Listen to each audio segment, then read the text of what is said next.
Good afternoon and welcome to the second annual Web-Based Academic Vision for Excellence seminars, also known as WAVES, which is hosted by the Wyoming Department of Education Special Education Programs Division. We are very appreciative of your time and effort to learn from local and national presenters on important topics that impact students, families, educators, and all of us across our state. I am Dina Smith with the Wyoming Department of Education, and I'll be your host today.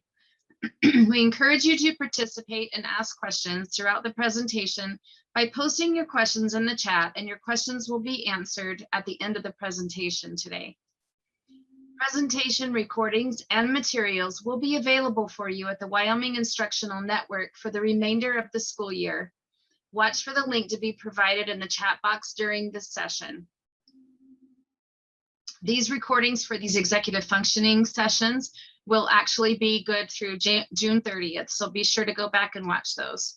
Please note that there's been a change in obtaining PTSB and/or STARS credit. There will be a WAVE summer-fall PTSB form emailed to all registered participants, which will list all sessions from August through November. Participants will be responsible to track their own hours of attendance for the WAVES conference for that summer-fall semester, and only submit one summer-fall PTSB form after the final session on November 9th. The submission deadline is December 15th, 2021 for all summer-fall WAVE sessions. No forms will be accepted after that time. PTSB credit will be submitted by WDE once attendance has been verified for those sessions. There will also be a separate PTSB form for the winter-spring WAVE sessions, which will begin in January and end in May 2022. If you are seeking STARS credit, please contact Jennifer Duncan, and her email will be posted in the chat a little later in the session. At the end of the session, please fill out an evaluation for this session. Your feedback is really valuable to help drive the planning of future webinars or events. The link will be posted in the chat box again near the end of the session. And all of the links will also be included in a follow-up email that you should receive within 24 hours after this session has ended. When you submit your evaluation today, you're going to be entered into a drawing to win a prize for your school or classroom. And today I'm really excited to tell you the drawing prize is going to be your choice of a SMARTS curriculum, either the primary or secondary, whichever one will benefit you most. So, and the winner will be contacted via email. So make sure you get those evaluations in. It is really my pleasure to introduce you to Michael Greschler today. I actually met Michael at a Learning Differences conference when he first introduced the elementary SMARTS curriculum, and I was a special education teacher at that time, and I was so excited that there was a focus for our younger students for executive function. And I know that the school where I taught, they're still continuing that today and doing very well with it. So thank you for bringing that forward for us. Mr. Greschler is the director of the SMARTS program, and over the past 5 years, he's worked to develop and grow the SMARTS program, collaborating with teachers and administrators in schools, and leading a nationwide pilot of SMARTS online in its first year. Since the launch of the SMARTS in the fall of 2015, Michael has supported more than 700 SMARTS educators around the world, helping them bring the power of executive function into the classroom. In addition, Michael is a conference coordinator for Research ILD's Learning Differences Conference. As an educational specialist at the Institute for Learning and Development, Michael uses executive function strategy instruction to support teenagers and young adults. It is now my pleasure to welcome Michael to Wyoming virtually, but also to turn the time over to you to give us all of your wealth of knowledge. Thank you again for being here, Michael. Excellent. Thank you so much. And thank you all for having me. I love my work with SMARTS and executive function, but today this concept of motivation, engagement these are things that I think as educators, we always wish we had the time to really dig into. We know this is that missing X factor. So I'm very excited to share this and have this kind of conversation with you all today. Hopefully you can see my screen, and we have those handouts. If you're having any problems, I'll try to keep an eye on the chat. If you have any questions, go ahead and toss those, and I'll keep an eye on the chat. And then there should be some time at the end for questions as well. All right, so today we're talking about the relationship between executive function, independent learning, and how to kind of strengthen our students' motivation and engagement. We're going to tackle some big questions. What is motivation? When we talk about laziness, what are we talking about? Procrastination, distraction, things that really haunt our students and sometimes ourselves, and then getting into goal setting and some of those strong emotions like hope and fear that really seem to influence and sometimes impede goal setting. All right. So let's just jump right into it. This very tough question: what is motivation? And it's funny, I didn't think that was a hard question until I tried to find the official definition. And it is really hard to find an official definition. Luckily, as educators, I think we're more concerned with like the practice and the doing than the official academic definition. So it's not, it's one of those things that like, you know it when you see it. So we know what motivation looks like, even if it's hard to define. But let me show you what I found. I did do my Googling, a lot of Google Scholar, and what I found is, the academic research really kind of weasel around in a lot of different ways. But the one that I like the most is coming from this guy, Andrew Elliott, and he says, one's direction to behavior. So basically what I think that means is the strength of your behavior towards accomplishing a thing, right? So that is going to be what we're going to live with as we dig into motivation, but that is not enough as educators. What am I supposed to do with that? I see someone asking for the closed caption. I'll take a second and I can turn that on if you can't turn it on individually. So I'm not sure if there's any tech support to help that person, and if not, I will turn on the closed caption a little later in the session. All right, so in terms of executive function, if you've attended the other sessions, you've seen this paradigm. This is Dr. Meltzer's EF paradigm, and we know that these are different areas of executive function that are really important, right? Organizing, goal setting, shifting, working memory, self-checking. Those EF processes underlie successful learning in school, not to mention successful functioning as a sophisticated adult. We use these things every day as adults to accomplish the stuff we have to accomplish. Now, motivation is not in that paradigm, but there's no question that motivation influences people's successful use of EF strategies, all right? I think you've seen this as well, this idea of a clogged funnel.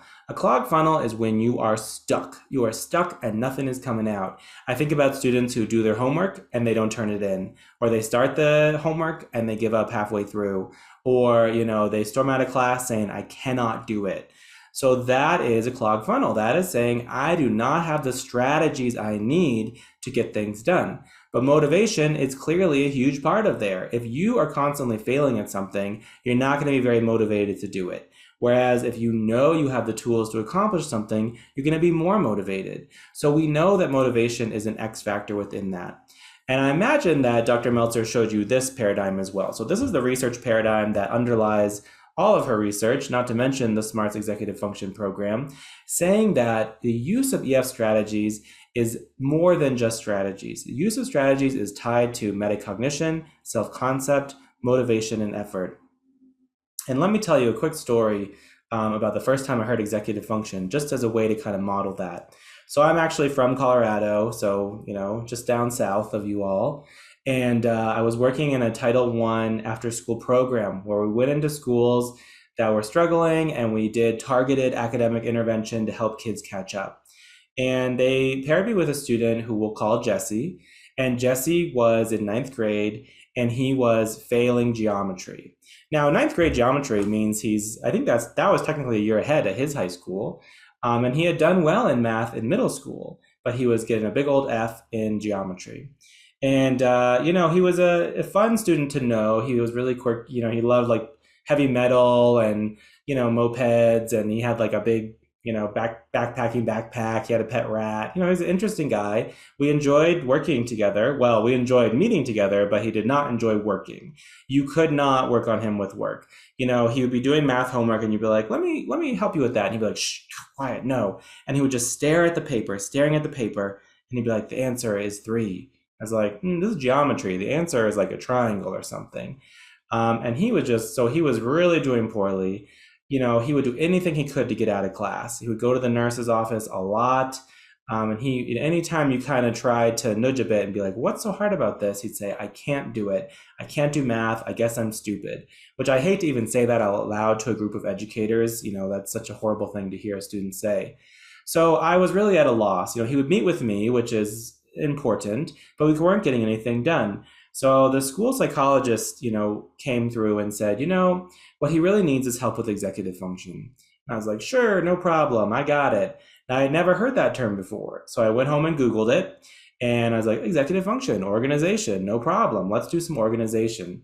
So the next time I saw Jesse, I said, do you want to do math homework or clean out your backpack? Because that's that's how you work with teenagers. You wanted this or you wanted this? No yes or no questions. And of course he said backpack. That's fine, backpack. So he had one of those backpacking style backpacks, which of course you know all about in Wyoming. And he just dumped that backpack out on the table. No folders, no binders. It was like a recycling center right in my office. And it was, it's like, okay, let's start going through it. And we're making piles of different classes and things to recycle. And I hold up this one assignment. Is this important? Whoa, that's my math homework. I told the teacher I did that. Well, did you turn it in? Oh, I guess not. I guess I lost it. So by the time we were done with that backpack, we found 7 homeworks that were completed and not turned in. So classic clogged funnel right there. The teacher, bless her, she gave full credit for those homeworks, and his homework grade leaped just from that. And now we had an idea of the strategies. It was organizing. That's what we need to do. So I wish that he went out and bought binders and folders and became the most organized kid ever. No. We tried folders. It was mixed. But what we did do is every time he did a homework, we took a picture of it and we sent the pictures to the teacher. So his homework grade improved and improved and improved, and he knew what he was doing, and he stayed in class. And one day, I'll never forget, he was like, Michael, if I get a B on this quiz, I can get a B in the class. Maybe, and I was like, that's fantastic. Let's do it. We studied. He crushed it. He's like, I told you I could do this. It's like, I never argue with that, but sure, okay. So let's think about what happened there. When he didn't have the strategies he needed, his motivation and effort were in the toilet. Not to mention his self-understanding. He had no idea. He's like, I guess I'm bad at math. I guess I'm stupid. His self-concept was low, okay? When we found the right strategy and we got some success, everything improved. So executive function is both a tool for understanding why a student might get stuck and how to help a student be more successful. And I know that Dr. Meltzer covered that very well. So we'll focus more on motivation today, but let's think about how those things relate to what we learned before. Too often when we talk about things like organizing, prioritizing, self-checking, executive function, we get these attitudes that kids can't do it. I ask my students, what is executive function? And they say things like this. I don't know what it is, but I know I don't have it. This kid was in his own IEP meeting for the first time in 9th grade. I can't do that. I don't know how to do that. Okay, the stuff that I'm bad at. Here's an 11th grade student. This student is going to graduate high school soon.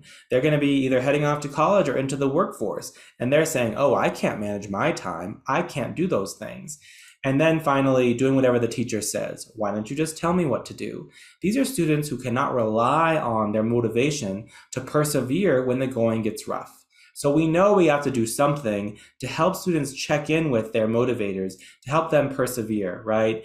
This is the foundation of the SMARTS program and our work at Research ILD, but we have to meet them where they are. Whatever the challenge is, we're going to provide those strategies that students need in their life, in our classroom, and beyond, okay? And we're going to show it explicitly.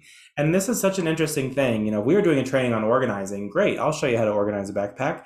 But we today are going to learn how to explicitly show kids what motivation is and where it comes from, and procrastination and goal setting. We're going to be explicit about the factors that promote successful and healthy motivation to accomplish things, all right? I always get ahead of myself. We must address the elements of motivation if we want students to be able to be more self-understanding and more strategic, right? What comes first? The EF, the motivation, the self-understanding? Well, that I can't answer for you, but they are all related. So today we'll talk about the motivation piece. Okay, I'm doing good on time. Great timing. That motivates me. Also, I am in Colorado, but I used to live on the East Coast for quite a while. So sometimes I talk too fast. So feel free to say in the chat if I'm talking too fast or something like that. Okay, I have a growth mindset about that.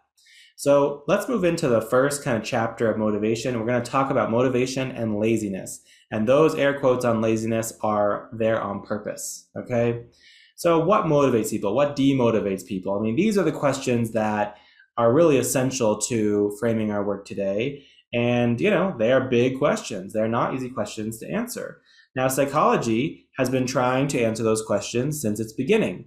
We're going to skip over Freud and we're going to go straight to this guy, B.F. Skinner. I love that picture of him. What a character. Oh, my Lord. That hairstyle is probably in right now, actually. I mean, I don't know, but I guess it would be.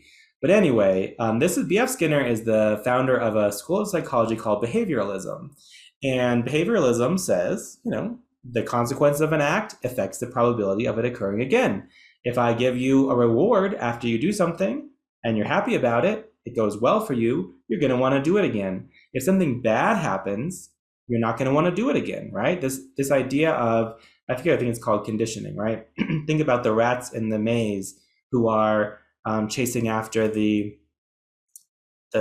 idea of a stick or carrot, right? So in the rats, I guess it'd be more like they get shocked or they eat a carrot or whatever, cheese or whatnot. So rewards and punishments motivate us.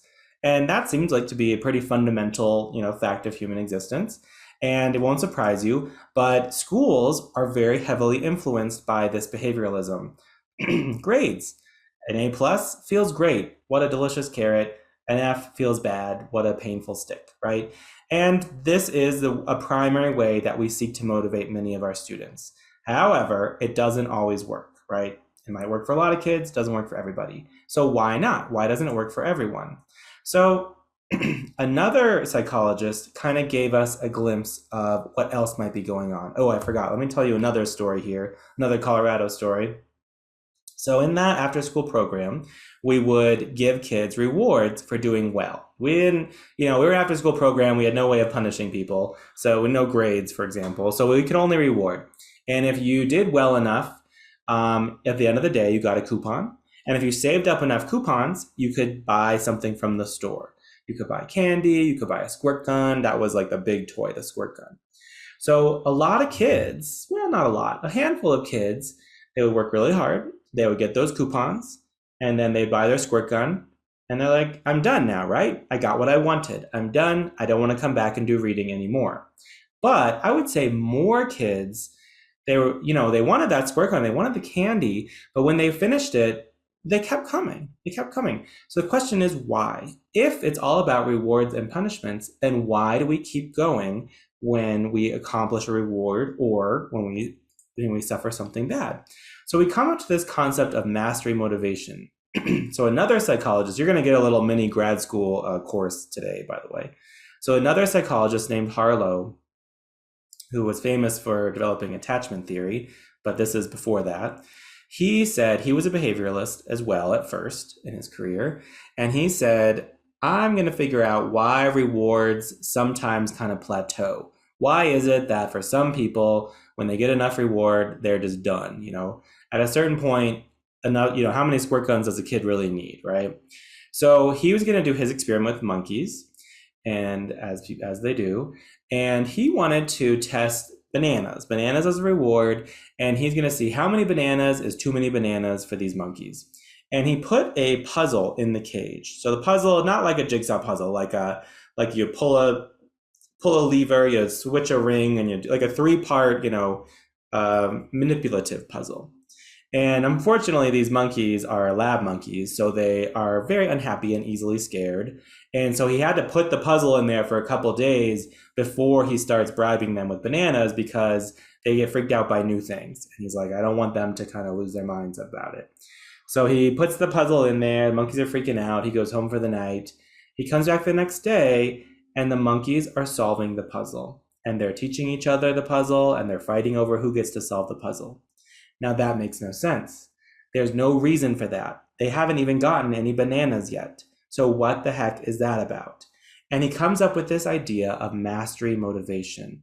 Mastery motivation says, at a fundamental state, we are motivated to master the things in our environment. We have a fundamental motivation to solve problems and accomplish tasks. So if I put a math problem in front of you, and I've got no rewards. I can't even see you guys. So there's no rewards here. Let's just take a second and look at this. Can anyone solve it? What's the answer? How much is the apple worth? All right, nice, we got a 5. Very good, the apple is worth 5. Awesome. Why'd you do that? There's no rewards. Okay, no rewards there. How about this book? This book costs 20 bucks. It's a great book and it's on sale, 40% off. How much does that book cost? Anybody? Come on, the holidays are coming. You better start calculating your rewards now. Excellent. Oh, wait a minute. What is the answer on that? $10, 20% off. Oh my gosh, how embarrassing. Yeah, $12. Good job. Okay, awesome. See what I meant? No rewards. No rewards there. All right, one last one. Who's going to evaluate that integral for us? I'm always waiting for there to actually be a math teacher in here who's like, oh, no problem. But I think even for a math teacher, they'd be like, whoa, right? So yeah, no thanks. Exactly. So we have this fundamental state of motivation that's flickering in our brain, but it's not like you can just turn it on to anything, okay? When you see something in front of you that you can master, you're gonna wanna master it. And this is like, what I always feel is the most fundamental demonstration of mastery motivation in my mind is when you're learning how to play a new game, because there's just something absorbing about that. You're like, how am I going to win at this game? However, if someone's trying to do a game and they spend like 30 minutes just explaining the rules, then that's how I feel. I'm not playing that game.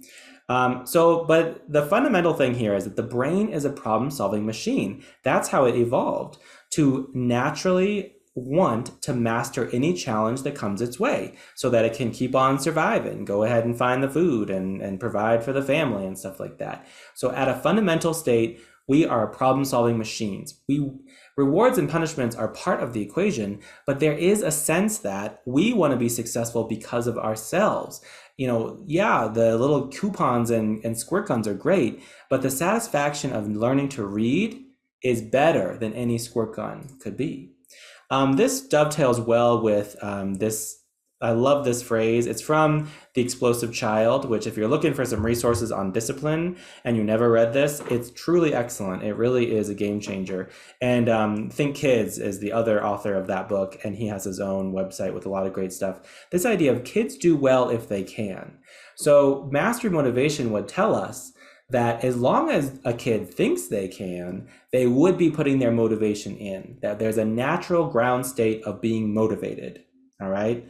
And I did one of the resources, I'm gonna mention a lot of books and things and videos, and I have an additional resources handout that has links for all of them, all right? And this is one of them. If you're looking for thoughts on discipline, a really great resource. So kids do well if they can. Adults do well if they can too. Now, then what's that about? How come one kid is gonna keep going when the going gets rough and keep working hard, and maybe they're doing it for the rewards, but they're still failing, but they keep working hard, and the kid next door, same height, same weight, same everything, and he's failing, and he is like, get out of my face, I give up. So what explains the difference? We all have mastery motivation, then why do some kids work and some kids don't? And I'm gonna tell you the story of this 16-year-old, he's who knows how old he is now, 20 something. And he was really not getting any homework done, not always going to class. I'll tell you more about him. He did stay glued into school for some reasons, which I'll explain, but he was really doing the bare minimum and hating it. And I was going through, I talked to him about motivation, just like I'm talking to you. And I said, what's going on? And he said, I'm just lazy because I was lazy. And that's a thing I hear from a lot of my students. I was just lazy. I wanted to do it, but I was lazy. And that drives me totally bonkers. I have a whole built-in rant, which you are about to hear, about laziness. Oh, and this is my real, he loved to say this too. I don't care. And imagine that in a Boston accent. I don't care. That was pretty good, right? I don't care. I'm just lazy. I'm not going to do it. Okay. So I tell them laziness is a myth. Laziness is not real. Okay. And I always feel funny saying that because I use that word when I'm not at work. I'm like, I'm feeling lazy today. So don't tell my students that I still use that word. But I hate this concept of laziness because they act like that explains everything. I was just lazy. I was lazy. So what can I do? I was lazy. And that's a problem because it ends the conversation as if that was an ultimate state that could never be understood or explored. And that's the problem. Laziness is this ultimate condemnation, as if you have this fatal gene that, oh no, I'm a lazy person, I'll never be successful. This is coming from Mel Levine, The Myth of Laziness. He wrote a lot of great books, more aimed at parents, I would say, in the, I think, late 80s, 90s, or 90s, early 2000s, I forget. But this was one of his, The Myth of Laziness. And I love that phrase. He says, laziness is a condemnation. When we call someone lazy, we condemn them. And that's a problem. Another famous psychologist, I told you you're going to get your grad student credits today. Not really, but kind of. This Abraham Maslow, or Maslow's hierarchy, he said behavior is sometimes a defense, a way of concealing motives and thoughts. And what I take from that is this idea of behavior as a communication. So laziness is sending a message. And that's why I hate to think that we end the conversation with laziness. If someone says, because I was lazy, I want to know why. Why were you feeling lazy? What was it about the task that made you feel lazy? So there are different kinds of motivation, right? So there's a motivation, the lack of motivation, which you can call laziness, sure. And then there's two kinds, extrinsic motivation and intrinsic motivation. So extrinsic is the stick in the carrot. Extrinsic says, if you do well, I'm going to give you this carrot. If you don't do well, I'm going to give you the stick. So the grades, it could be, money at a job. It could be a lot of different things. Extrinsic are external motivators. Intrinsic is the internal motivator. This matters to me, and I care about this a lot. Now, I'm going to ask a question that is a trick question, but which one is better? Which type of motivation is the best kind of motivation? Anyone want to guess in the chat? What's the good kind?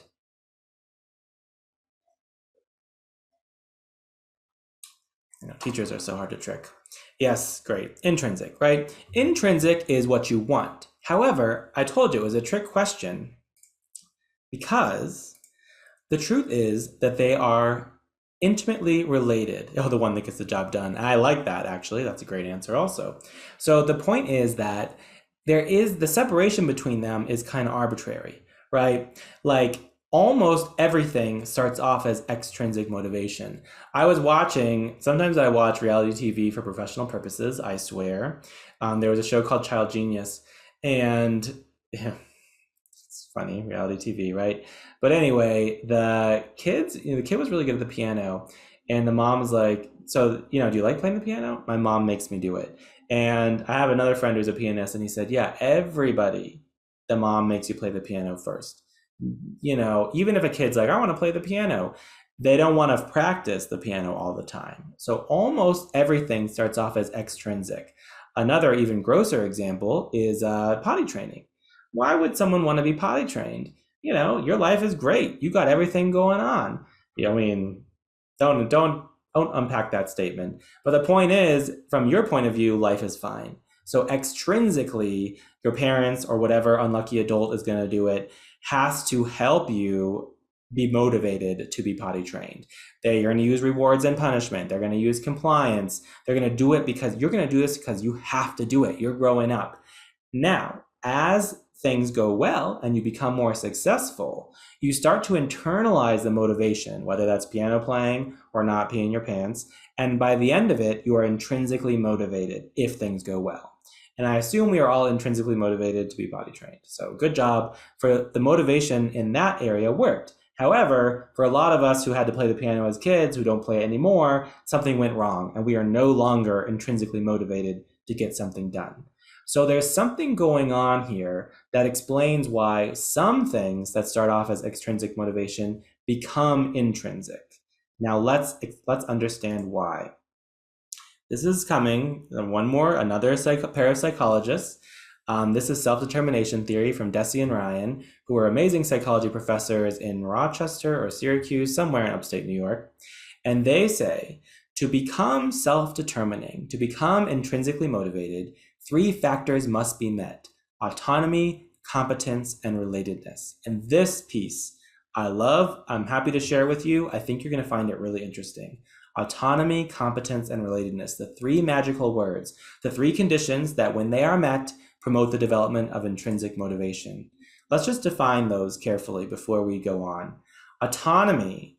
This one drives me crazy when working with college students. Autonomy. I don't want to talk to the professor. I don't need help. I don't want a tutor. I no longer have ADHD. Leave me alone. That is not what autonomy means. Autonomy means you have control over the things that happen in your life. You personally can make choices that affect your life. It does not mean you are totally isolated. That is not how human beings work. So send me your college students if you want me to yell at them. The desire to be your own boss is autonomy. You believe that you can affect your own life. Competence, the belief that you'll be successful if you try. So that calculus problem, a lot of us were not feeling our competence beliefs when we looked at that. No way. Competence, if I try, I can do it. And this last one is the trickiest, relatedness. Does what I'm being asked to do align with my social identity, considering the various groups? I always think about like kids who are really good at math. So they might be really good at math and they'll do fancy math problems in front of you. However, if you ask them to present in front of the whole school, no way, Jose. Why not? They could choose to do it. Autonomy. Competence, they know they can do it. But as a high school or middle school student or whatever, that would be like a horrible thing to try, to stand up in front of other people and explain a math problem, right? So identities, it can be social, it can be peer related, it can be relationships with adults, it can be cultural, it can be familial, it could be town, think about sports and things like that. There's lots of identities.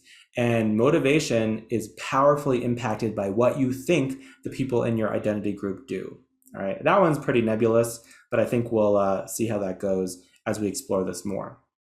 So if you do not meet these needs, then motivation is going to suffer. It will struggle to get past extrinsic, and it may go the other direction to amotivated. So remember that kid, I don't care, the Boston kid, who's not doing any of his homework. Let's explore, and I did this with him. I mean, I literally taught him motivation. We talked about it. And here are some beliefs he gave me. Autonomy. My teachers make me do all this busy work. I hate that they're making me do this. I hate the homework they're giving me. Okay, I didn't choose to do it. This is a waste of my time. I don't want to do it. I'm not choosing it.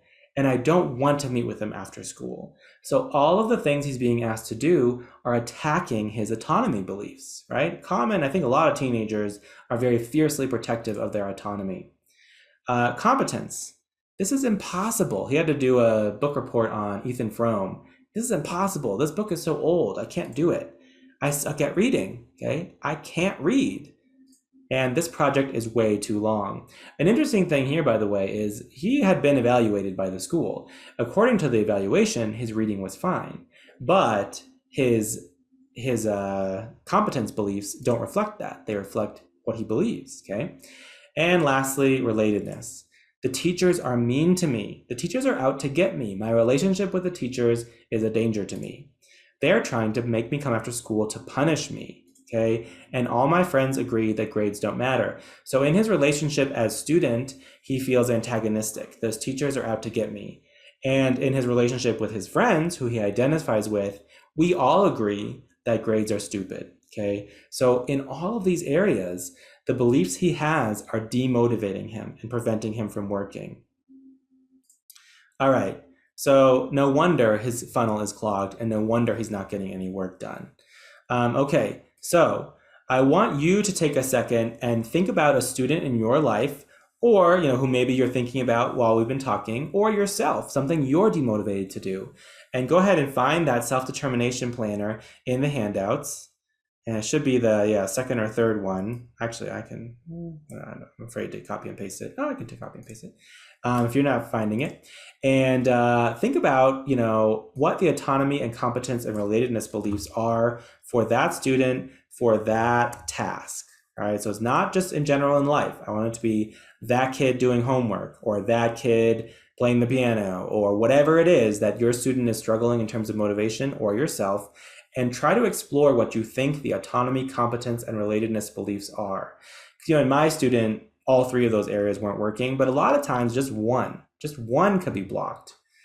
I think that student of mine that I mentioned, the first one, Jesse, I think that he was really struggling with some competence beliefs. And remember, he was actually very talented at math, but he believed that he couldn't do it. So I'm going to be quiet for a few minutes while you fill that out. And feel free to ask any questions in the chat if you're stuck or you're not sure what you're supposed to do.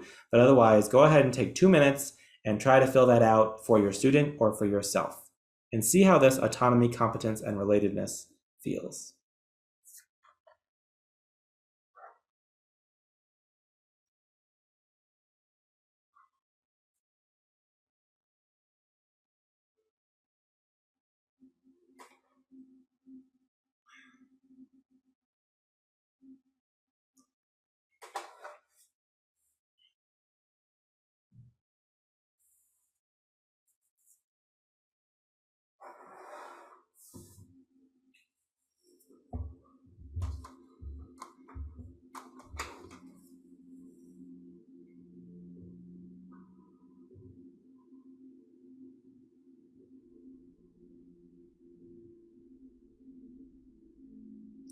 This is one of those, handouts and activities during Zoom, they're naturally kind of limited, unfortunately, because I think it's important for us to hear from each other, but it's so much harder.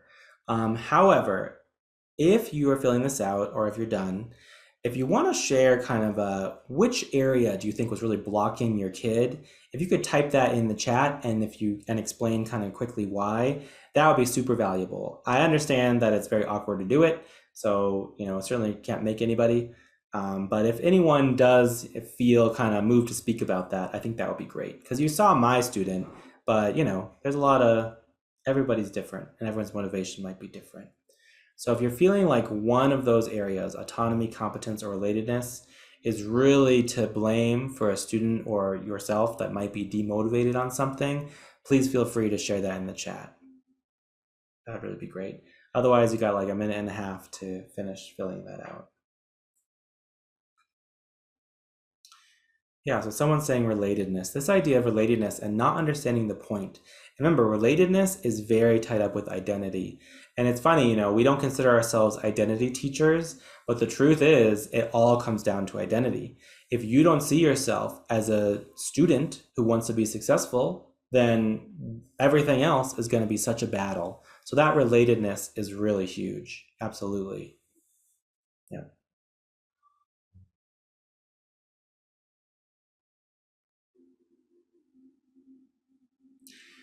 Wow, so someone's talking about being a kindergarten teacher. And that is really, when you get younger and younger, it gets harder and harder to differentiate things. They don't have the words. A lot of times it's coming out in terms of behaviors. And then you have to be like, okay, they're screaming their head off. Let me analyze where that is coming from. But absolutely, the influence of the family, the modeling they see from other adults and peers is huge, huge, huge, huge at that level. Absolutely. Oh yes, someone is talking about perfectionism. What a devious trap that is. And we'll talk more about perfectionism when we talk about procrastination. Huge, huge problem. And I feel like, I don't know if it's officially age of anxiety or not, but as people get more and more anxious, I think we see a rise in perfectionism. But I'm not an expert on that, but that's certainly what I've observed. Okay, thank you guys for sharing. I really appreciate that. Let's keep going. And we are not quite done with autonomy, competence, and relatedness. So remember, we just talked about what happens when it's broken and things are not getting motivated. But if you can meet those three conditions, then a student is motivated. And I think I told you about the I don't care kid. We'll call him Jamie, because Jesse, this one's Jamie. I like my J names today. And Jamie He didn't give up on school. Why not? He hated the teachers were mean to him. And he doesn't think he can do it, but he wasn't giving up. And there's a reason for that. He is on the football team, and the football team matters to him a lot. And you can't play football if your grades are in the toilet. Okay. So here are some autonomy beliefs that he had about football. I always loved football. As long as I can remember, I chose to be a big football person. I am responsible for my equipment and stuff. He's like, Michael, I need to leave early because I don't have my pads with me and I have to go get them. Okay. I am responsible for these things. And I told coach that I had to skip practice and would make it up later. So I took that responsibility to, ask for an accommodation on practice. Okay. Same kid, sounds very different. I can handle a lot of practice and not everyone can. He was telling me some of the gross things that happen at practice, like kids who get sick because they work out too hard. And he's like, that doesn't happen to me. I can handle a lot. Okay. I worked a lot on my sprints. He wanted a certain position that had to do with tackling or being in the front, and he's like, I needed to sprint, so I had more power. And I worked a lot on that over the summer. And I was talking about how I don't exercise as much as I should. And he's like, Michael, you have to keep a regular routine, right? So he has competence that he knows he can keep his physical fitness where it needs to be for football. And relatedness. The coaches are hard on you so you can be great. So these coaches are probably sound meaner than any teacher. They're yelling at you, calling you a worm or whatever, which a teacher could never get away with. But he's like, it's because they want me to be great. This team, he would not stop telling me. He's like, where do your students go? And I'll tell you if we're going to beat their football team. Every time he wanted to know. Where does that kid go? Where does that kid go? It's like, we're going to have an amazing team. We have awesome players. I am part of a team that is going to be amazing. And last is, this was the rival. And he was in Massachusetts, so I just changed it to Cherry Creek. I don't know if you know Colorado at all, but Cherry Creek is the high school that we're all, they're always winning everything. So Cherry Creek is in trouble. We're going to crush them. So there is still this competitive part of relatedness. My group is going to beat your group. So this student was mega motivated for football, like all the time. And that was the only thing that kept him hanging on in terms of getting his work done. So I want you to go back to your self-determination planner and, if possible, revisit the same student, but talk about something they're motivated by. Okay, it could be a sport or extracurricular. It could be a topic. Man, I have this one kid who's obsessed with dragons all the time. Dragons this, dragons that. Have you watched this movie? Have you read this book? It doesn't, it could be just hanging out with their friends. It doesn't have to be something kind of, quirky or different. Okay, so try it again. Same idea. Fill out those autonomy, competence, and relatedness beliefs and see what comes out. And similarly, if anyone is willing to share what they're finding in the chat, that would be really valuable. Really appreciated that.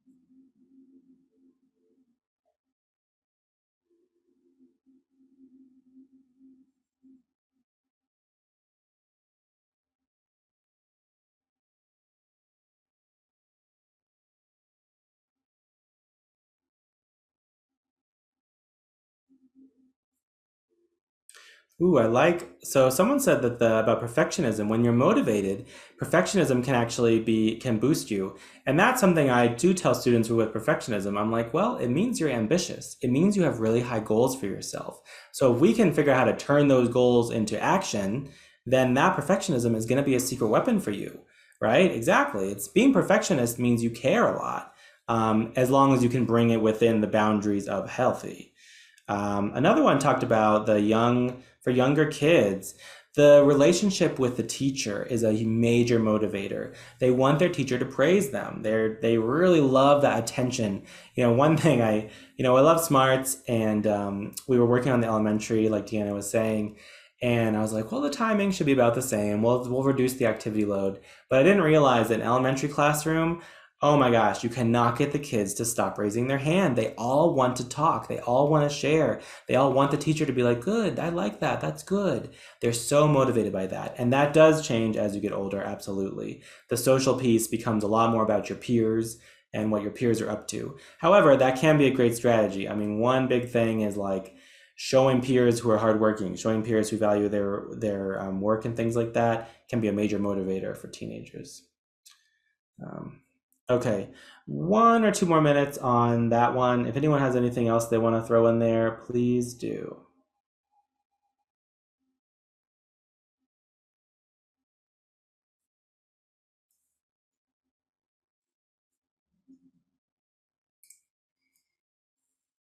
I'm going to bring it onto this question, which is kind of our wrap up for this activity.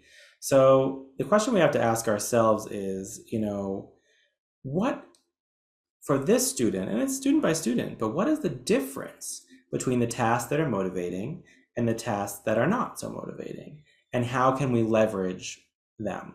Because, my student, Jamie, he is not motivated to do homework, but I saw a pretty natural leverage point. He had to be on the football team, so he had to learn how to do it, right? Similarly, he had this identity of a football player is strong, a football player is hardworking, a football player is on a team and they take care of the team. And I saw that was another way that we could have some conversations about getting work done, right? Well, someone says I do the task I want to do, and then the task I do not want to do. That's great. Yeah, absolutely. Combine them. Choose to prioritize. Executive function strategies have that autonomy built in, right? Oh, excellent. Someone said, a student who struggles to read, but then they love to act, right? Well, every play out there is written, so why don't we act through those things? Really powerful. Pairing those strengths to overcome challenges feels tremendously motivating. It boosts the self-understanding, and it boosts those EF strategies that kids can use. Awesome. Great. Good.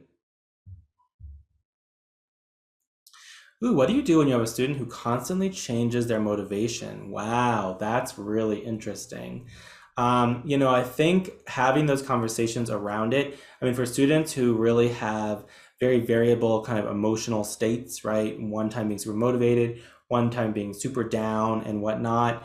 Part of it, you might get to a certain point where it's a job for a therapist, right? To really kind of dig into why some of that volatility might be happening. But a lot of it is around creating structures. When we talk about procrastination, we're going to see that the easiest way to be productive is to develop a world around you that you can still be productive. So when they're motivated, we need to work with that student to develop strategies that they can use when they're demotivated, to create structures and systems that don't rely on them being motivated all the time. These emotional states are not reliable. And that's actually a good point. Even people who like to work, I love my job, I love speaking on this kind of stuff. I have moments where I'm not motivated too, but I plan ahead, I've got all these strategies, and I know that once I start, I'm going to feel pretty good about it. Not for you. I love this talk. You guys, not for you guys, of course. Okay, let's keep going. So when we know what is motivating or not motivating our kid, we can create conditions that will help the development of intrinsic motivation, clear the way for mastery motivation. A few ideas under each category. So autonomy. Promoting student choice is essential. Teenagers, man, oh man, do they need that autonomy. That's why they give their parents such a hard time, I believe. So when I work with a student, remember I kind of gave you my trick earlier with Jesse. I don't say, oh, you want to clean out your backpack today? I say, do you want to clean out your backpack or do you want to do your homework? Do you want to do this or do you want to do that? Do you want to, even for younger kids, you might say, do you want to use this color marker or that color marker? Just having some form of choice gives them some leeway to see autonomy. So choice is absolutely essential. Someone already gave us the second one: align things you don't like with things you do like. I mean, as long as the kid is into it, sometimes I'll suggest it and kids are like, I can see right through that. I'm like, listen, you're the one who aligns it, not me. And identify personally meaningful rewards. We had a lot of conversations, Jamie and I, about this. He's like, why should I do homework? Why should I do homework? I was like, you know the answer to that. You are the one who wants to play football, right? Yes. Do you need to do homework to do it? Yes. So say that out loud. And it was so hard for him to say it. He's like, I have to be successful at school to be able to stay on the football team. Not that it solved all the problem, but it was powerful for him to say that. Competence. Really digging in there and identifying what the actual challenge is. It won't surprise you that a lot of kids are not very good estimators of their true abilities. I cannot tell you the number of students I've had who say I'm bad at math, and then I'm like, where? I don't see you missing any of these problems, and I showed you how to do one thing one time and you did it. I don't think you're bad at math. I think it might be hard, but I don't see that you're really bad at it. Maybe you're having trouble finding time to do the homework. Maybe you don't know how to study for the test. Maybe you don't understand something the way the teacher is saying it. So really trying to collect some data on what the actual challenge is huge. Strategies to bypass, like someone said, if they love acting, act your way through it. Audiobooks, right? If it's the physical organization, ask for a digital. If it's a digital problem, ask for hard copy. I mean, once we know the challenge, we should be able to get our way around it. And that's going to help them develop a more accurate perception. There's a big difference between saying I'm bad at math to I'm bad at word problems to I need to break down directions because word problems are tricky and has nothing to do with the math of it. Okay. The more we push on kids' self-understanding, the more that challenge becomes manageable. And you probably experienced this yourself, like, oh no, this day is so horrible. And then you write down the things you have to do and you're like, okay, I think we can probably get that done. So becoming more realistic about what challenges are can help with those competence beliefs. And finally, relatedness. So utilize existing positive relationships. So Jamie was on good terms with a social worker at the school, very good terms. And that lady, she was nobody's fool. She was very blunt with him and he loved it. And I was like, he needs to meet with her every day. And the school was willing to try it and it worked out great. Develop greater empathy. One thing, he's like, my teachers hate me. And one time he came in after practice, he smelled terrible, and he had his hoodie, he had the earbuds in, and he was like, had this face. And I was like, are you okay? What's going on? Are you okay? And he's like, what are you talking about? I was like, you came in here like you were like gonna, stomp on a anthill or something. Like you looked mad. You looked super mad. He's like, oh yeah, sometimes I listen to this music and it really kind of gets in me. I was like, do you go into class like that? He's like, yeah. I was like, oh my God, do you think you maybe scare your teachers? He's like, oh, sometimes I probably do because he's big. Remember, he's a tackle, right? And that really helped him think about it. And I was like, give your teachers a chance. They're working for you. Help them do their job. And those conversations also kind of shifted some things for him. But this last one was the biggest one for him. It came up that he didn't think he needed to go to college. He wanted to be a Marine. That was like an all-consuming goal. He thought that Marines were the coolest, most amazing thing ever. And it's hard, it's hard to want one of your students to go into the military. I'm like, oh, I want you to be safe. But, it was his goal, so that's all right. And I was like, that you have to take a test to get into the military. He's like, what are you talking about? I showed him the, whatever it's called, the ASVAB, I don't know how you pronounce that. And I was like, and you want to do well on here, so you might not get into the Marines unless you study for this test. And that really, he's like, okay, let's just study for that then. I was like, all right, we'll study for that. And we talked, what is a Marine? A Marine has integrity. A Marine works hard. Well, what does that look like in school? We found some awesome interviews of Marines giving speeches about the importance of education. So finding an identity that we could explore and use to polish his strengths was really great. And I'm not going to lie to you and say that he was on the dean's list by the end of the year. He wasn't, but he had at least a C in all his classes, and he had stopped getting into big, arguments with teachers at school. So there was some growth there. We had unlocked that motivation. We didn't change who he was. He was who he was. He was not going to get a PhD in comparative literature, but he was able to access what he needed to access to accomplish his goals. All right, so we're going to pause here for a second. and we're actually going to take a little break because this is a long training today. So I'm going to give us 10 minutes. So right now it is 4:25. So we are going to start again at 4:35. However, I'm around. If people want to ask some questions, do some stuff in the chat, totally fine. So go ahead, get your freedom, well, it's too late in the day for coffee for me, but if you want some caffeine, you want a beverage, go for it, and we'll resume in 10 minutes, 4:35. Okay. I see some people are raising their hands, but I don't actually know what to do. I can do that. Oh, I okay, can great. allow them to talk right now if that's okay. Sure, if you like. Yeah, absolutely. Okay, Connie.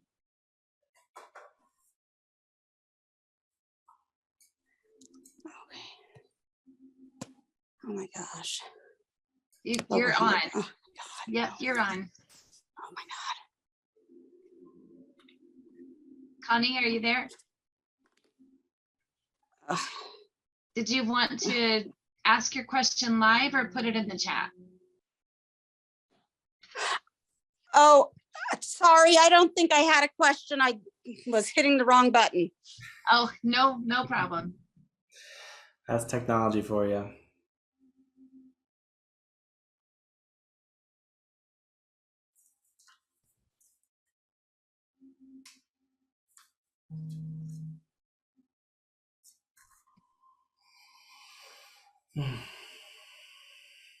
Okay, I'm going to duck out for 2 minutes. I'll be right back.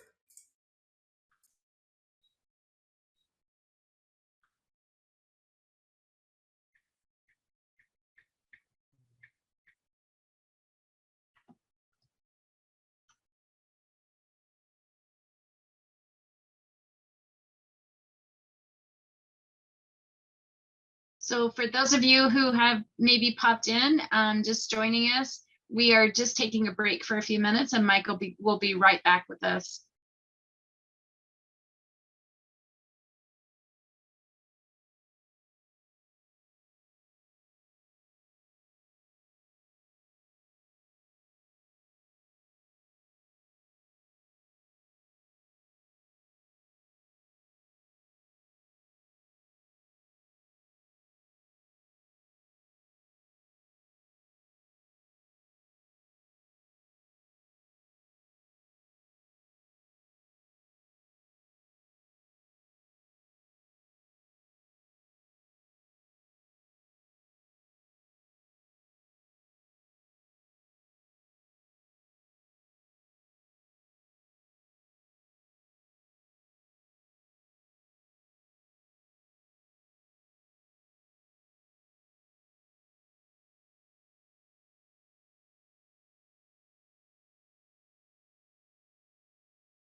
All right, I'm back, everybody. We're getting started in 3 minutes, but I am back. If you have any burning questions about motivation, feel free to type them in the chat.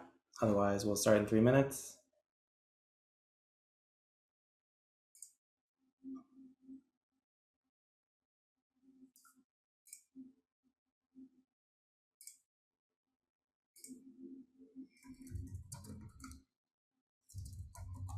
Michael, did you get snow down your way? We didn't, and I'm seeing all the pictures of it, and I can kind of see the mountains from where I live, but not yet. We got hail like a few nights ago.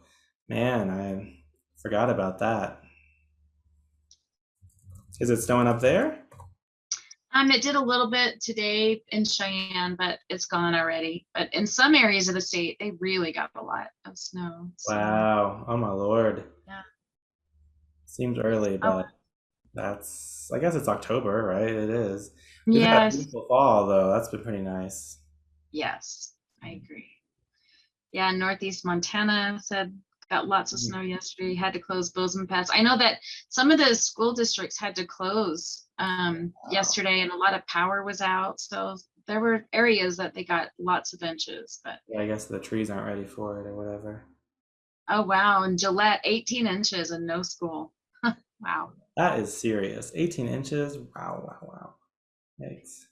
So, all right. Well, I will let you get geared up, and thank you. Okay. This is wonderful so far. I'm loving it. Thank you. Yes, well, I love autonomy, competence, and relatedness. I could really just chant those things because they're really powerful frames. I'm just going to chant that like 2 more times, then we'll start the next part. Autonomy, competence, relatedness. Autonomy, competence, relatedness.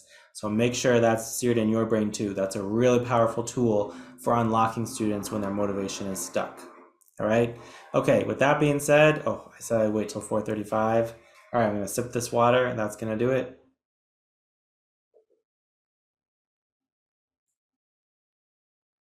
Okay, we'll count that. All right. So in the next part, we're going to move on to another really important area to talk about: procrastination and distraction. This is a huge problem with older students, a huge problem with adults, a really important thing to know how to address. Once again, kids get stuck with it and they act like they can't escape, right? So, here's an easy question. Do you procrastinate? Yes, I do. I don't know about you. I would say almost everyone does. But that actually might surprise your students. A lot of times when two students are telling me they procrastinate as if it's like a secret. This question I would love for you to type in the chat. When the pandemic hit, especially if you were stuck at home, do you think you procrastinated more, less, or the same? I'm thinking more about when we were at home for a little while. More or less or the same. How do you think that affected your procrastination? Okay, I see a more in the chat. More. Wow, lots of more is coming through. More. And I see a less. Yep. Actually, I think I was a less as well because, someone's a virtual teacher that your life did not change very much. So there's the same, exactly. So I think the important thread here is that it affected people differently. And, part of it is the conditions of our lives, right? We all got that mastery motivation. So everybody was, affected differently depending on their context, not on, one person's brain is a more motivated brain than another. Okay. And some people are like, online learning makes me procrastinate. In person is better for me. I did have some students who say, thank goodness I'm online all the time. I can get all my homework done. But most of them, of course, were not feeling that way at all. Sorry, I killed this bug. Okay. Okay. So a few myths versus realities for procrastination, because we really, students act like it's this dirty, mysterious, secret word. The truth is, they act like, only someone who's a true procrastinator can procrastinate. The truth is that everybody can procrastinate. It just depends on what's going on in your life, okay? Everybody procrastinates sometimes. Procrastination is counterproductive. Oh no, I procrastinated. Nothing will ever get done ever. It's true that procrastination is not productive by definition, but for many of us, it's a part of our productive cycle. It's a form of self-defense. You just can't do 8 hours of the same thing. You need to either switch it up or procrastinate a little bit or give yourself a break. And that is totally normal. All right. And finally, This one is one I love to address with students. Procrastination is fun. And you can understand why people would think that. Well, they're on their phone all the time playing that game with the monkeys, or they're listening to music or talking to their friends or watching TV, and they do it all the time. They must be enjoying themselves. But procrastination, one of the hallmarks of procrastination is that it's gone on too long. Nothing wrong with a half-hour TV show or an hour or, whatever if you're binging, but, nothing wrong with some friends, nothing wrong with this or that. But procrastination means you're doing it when you should be doing something else. And most people know that, and that really feels torturous. It sucks the fun out of what you're doing, and it prevents you from doing what you need to do. So procrastination is a little bit like a mini torture chamber, all right? So we have to normalize and understand procrastination, just like motivation. Laziness is not the end of the conversation. Procrastination is not the end of the conversation. And we're going to teach our students and ourselves where procrastination is coming from. I love this. This is in the additional resources, Inside the Mind of a Master Procrastinator. It's so good. I mean, this had 10.5 million views.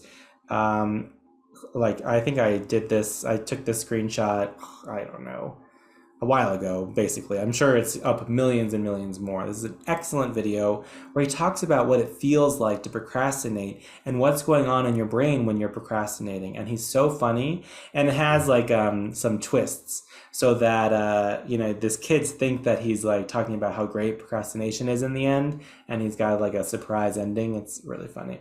So I just love that. Feel free to share that with your kids. So back to Maslow. Remember, he said behavior is a defense, a way of concealing motives. Procrastination is a defense. It's a way of concealing something that's going on in your head. So we're going to do a procrastination quiz. This is not a psychometrically valid quiz, so psychologists, don't even come after me for this. We're going to tell the story of someone trying to get something done, and this person is struggling, and I'm going to give you 4 options for what's going through that person's mind, and I want you to tally up the one that appeals to you most. So you can type in the chat what you did, but you can also just write it down on a piece of paper. But by the end of this, I need to know, did you have more A's, B's, C's, or D's, okay? You can do more than one. You don't have to do just one, but you can't do all 4, okay? All right, ready? So this person has to get started. They're like, all right, time to start this thing that I hate. A, there's so much to deal with here. I can't believe I have to juggle all these details. Okay, I'm gonna procrastinate. B, I didn't choose to do this. I'm being forced to do this. I'm gonna procrastinate. C, I have the best idea for this project. It's gonna be so amazing, so amazing. I'll get to it eventually. Or D, this is not due for ages. It's not my problem right now. I'll get to it eventually. All right, so I hope you enjoy my acting because I'm going to keep doing it.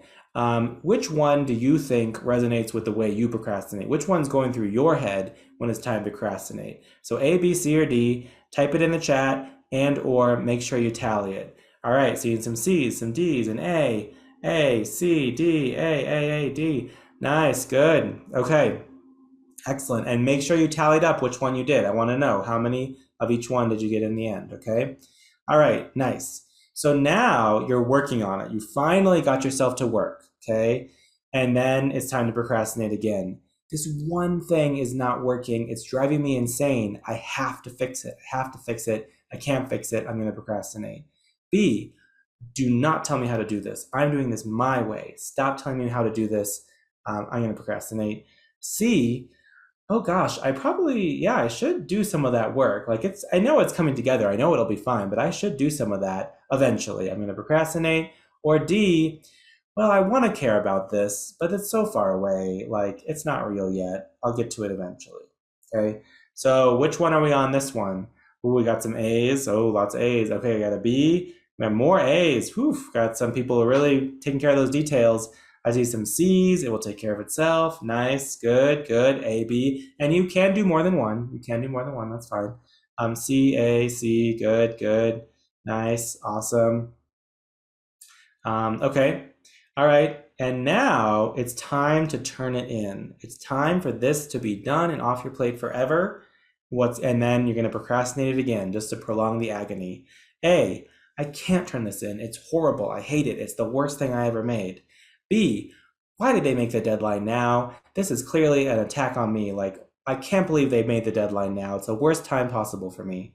C, wait, when is it due? The due date for what? What's happening? What is it? Or D, it's due what? Oh my God, it's due right now? I'm gonna get this done right now. I'm gonna do it. Okay. Yeah, sorry for my acting, but you're a captive audience. You can't escape. Wow, lots of D's. Oof. Okay, B, A, nice. Great, good. Yeah, someone said it depends on the project, and that is so true. I mean, like I said, this is not psychometric college. Oh, someone's like, D was me in college. Yeah, that's a common. Watch that video. That guy is also a D, and it's hilarious. I cannot recommend it strongly enough. A, D, great. Okay, so now tally up. Which one did you get the most of? I know it was only 3 questions, but hopefully you saw a pattern there. So which one was your most common one? Okay, we see A's, I see A's. I'm gonna tell you what it means in a second. A's, some D's, some A's, some D's, A's, okay. Good. Wow, lots of A's and D's. No B's or C's yet. Interesting. Part of that could be because we're adults. Wait till you see what B is. It feels like a very teenager one, although I have my moments, I'll tell you. Okay. Oh, there's a C. All right, cool. So A's, the A style of procrastination is perfectionist overdoer. And it's so interesting to tell students your perfectionism is a form of procrastination. Your overdoing is a form of procrastination. Everything has to be perfect. I can handle anything. Give me everything. Give me what you got. I can do it, and it's going to be amazing. And that's procrastination because that's impossible. You set yourself up for something that's impossible, and it will prevent you from getting all your work done. Perfectionists are often very late on deadlines, or they stay up all night, burning the midnight oil. Overdoer, same thing. Oh, I couldn't do my taxes because I had to write 50 pages for this thing I signed up for, right? Or I have 10 extracurricular assignments, and that's why I didn't do the math homework. So perfectionist overdoers are so obsessed with perfection that they can't get all their work done, and they end up procrastinating. A defier resents the loss of autonomy. In this one, I do see a lot of teenagers do this. Like, I didn't choose to do this. I'll show you. I'm going to do nothing, right? Procrastination as a way to prove your independence. Dreamers love the big picture. They love the idea of something. They get these amazing, creative, magical ideas. But if you brought them into the real world, that would spoil it. So why would I want to start working on this when I know I can't make it as beautiful as it is in my head, right? Big picture is great. Little details, not so great. And last is crisis makers. The only thing that motivates me is the fact that it's due so soon. They have this very warped sense of, time in that it's not real until it's breathing down your neck. And once again, I'm going to stop recommending that video, but he does a great job explaining this style of procrastination. Okay. So what do you think about that? What kind of procrastinator are you? Overdoer, perfectionist, crisis maker, dreamer? What was the last one? Oh, I think crisis maker. Good. Yeah, someone said, I see that in the chat, D is me and I get my best work done at the last minute. I won't argue with that. I've had kids who say the same thing, but can you set yourself up? Can you do some planning and organizing so that when you get to D, can you really kind of blast through it? And if we had time, I would break you into groups, and perfectionists could talk to perfectionists, dreamers to dreamers, and talk about how that's played out in your life, but there's not exactly time. But the reason I want to, do this quiz is knowing if someone's procrastination style is really essential. When someone procrastinates, it looks the same. The perfectionist and the crisis maker are both going to turn their work in late, but for very different reasons. Okay, so if that work is late, one person is beating their head and saying, this has to be perfect. Why isn't it perfect? Why isn't it perfect? And one person is saying, this teacher is mean to me. And someone else is saying, I love this topic. I have a great idea for a 300 page fantasy series about dragons, okay? And someone else is saying, oh no, I waited till the last minute. I only have an hour, right? So 4 very different thought processes with the same observed behavior. So if we're going to help kids unlock the key to overcoming procrastination, we have to kind of figure out what's going on in their mind about that. So I've done that quiz with kids many times, or even just sharing the different types of styles with them. They can usually self-diagnose themselves pretty easily. And just like with the motivation from before, if you can name it, now you have a better shot of overcoming it. So one thing about procrastination, and we see this again in goal setting, but a lot of times the voice in your head that's causing you to procrastinate is one of those very strong negative thoughts and negative beliefs. Think about the perfectionism. It has to be perfect. Well, there's an implied criticism in there in that, why isn't it perfect? It must be your fault. Crisis maker. Oh, I can only do it at the last minute. There's a belief that there's some sort of security in doing it when you have no choice, right? So procrastination is usually hiding some very negative self-beliefs and some negative self-thoughts. This is coming out of an article in the New York Times, which you can find the link in the resources.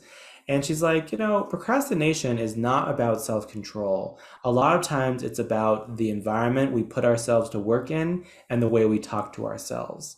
One thing I really want to dispel with this presentation is this idea of willpower. Working productively, it is not just a question of burning your internal resources.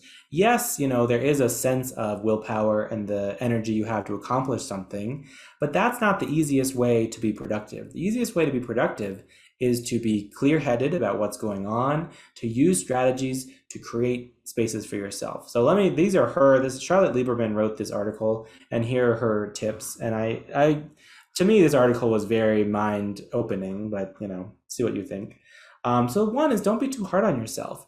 One of the biggest blocks to getting something done is beating yourself up, which is such a negative cycle because then you fall farther behind and beat yourself up more. Number two, just do the first step. Sometimes when I'm so maxed out, I'm like, Michael, just cross off the stuff you already did today. And then just number the things you have to get done.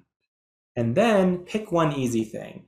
And sometimes I only make it through one of those or two of those. But if you keep doing little easy things, eventually you're going to be like, wow, I'm getting a lot done. Good for me. Okay. There's a very famous artist. I should really look up who said it because I use this quote all the time, but it's always be beginning. We are always beginning every day, every new conversation, every new everything. Every day is full of beginnings. So don't worry that you're not going to finish because you're just beginning. So I think it's beautiful. I surely should find out who says that quote.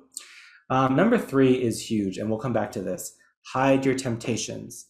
When your phone is your biggest temptation and it's sitting in your pocket and you can feel it and it's buzzing and it's making that noise when your video game needs to be played, a lot of your attention and energy is being focused on that phone.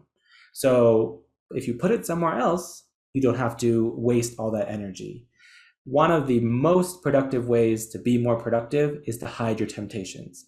Now, I don't know if you have teenagers or work with them, but you can do a lot to hide the internet, to protect the internet, get them off the internet. They are smarter than us. They are more tech savvy than us. They will find it. So we have to make them do it. You want to be productive? You want to get your work done? You hide your temptations, okay? And finally, open up the path, right? Create the path of getting it done. Don't just sit there thinking it'll magically appear.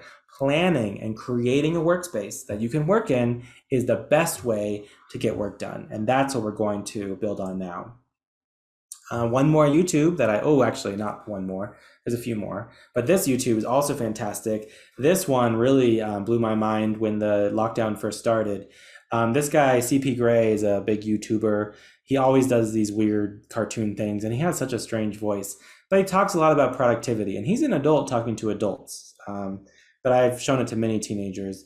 And basically he said, listen, we're all stuck in our house, but think about people on a spaceship. Think about people in submarines. How do they do it? How do they stay healthy? How do they create an environment where they maintain, focus and can get work done? And he basically says that you need, your body needs certain things to be productive. You have to sleep and you have to get exercise. Those are the things that fuel your body. If you're not doing those things, then you are going to always have low energy and always struggle.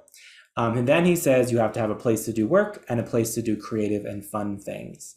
And, he's talking about literally if you were stuck in one room, and every place should be different. Like, I don't know if you ever had students who do their homework in bed, but it just boggles my mind. Like, what do you think your brain thinks when you get in bed? Brain, bed, sleep, not homework. He's like, I fell asleep in chemistry because I was in bed, So he's saying literally create different spaces in your house.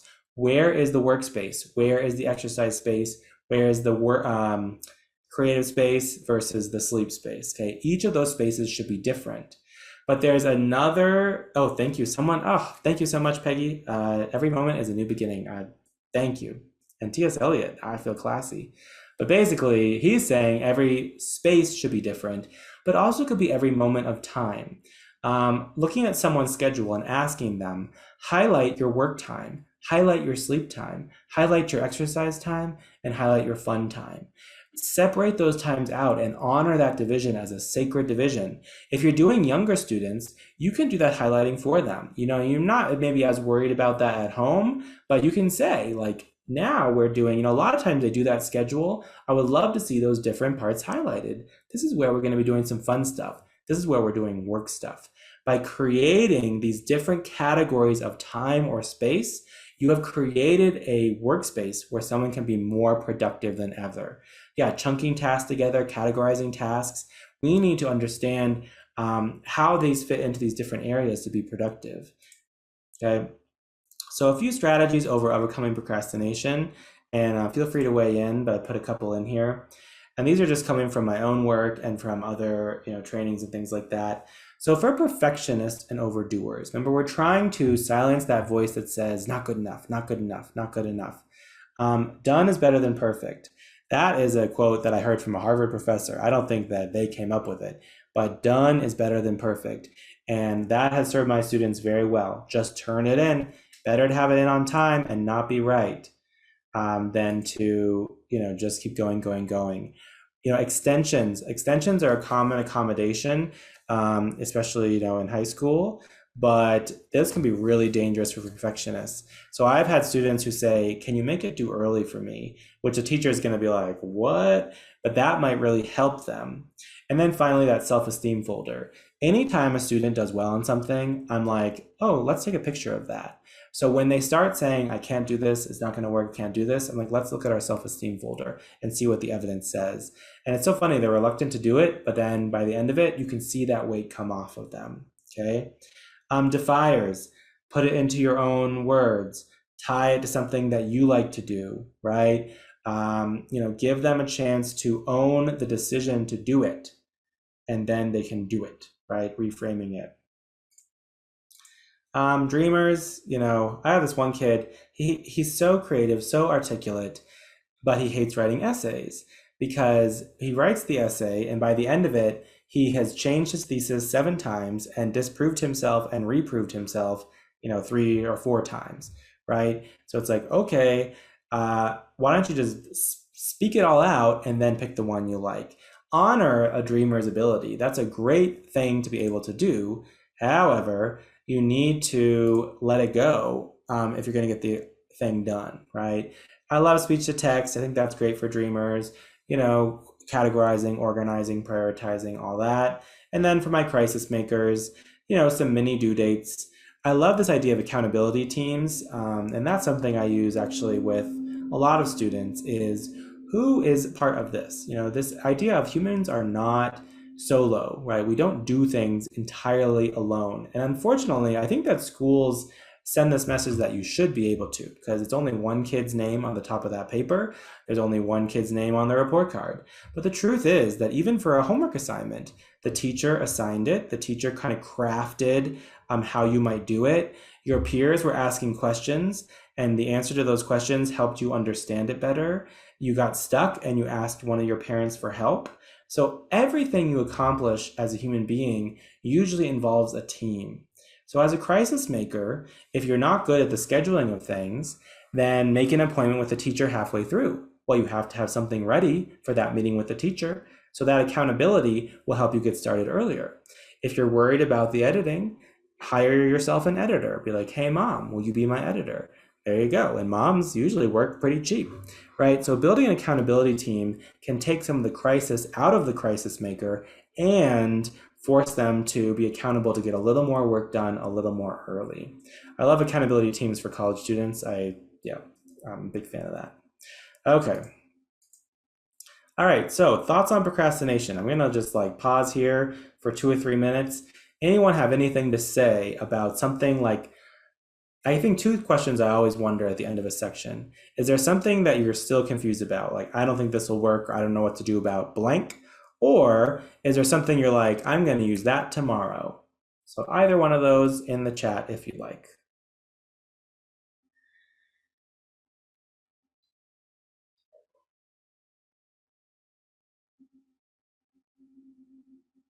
Okay.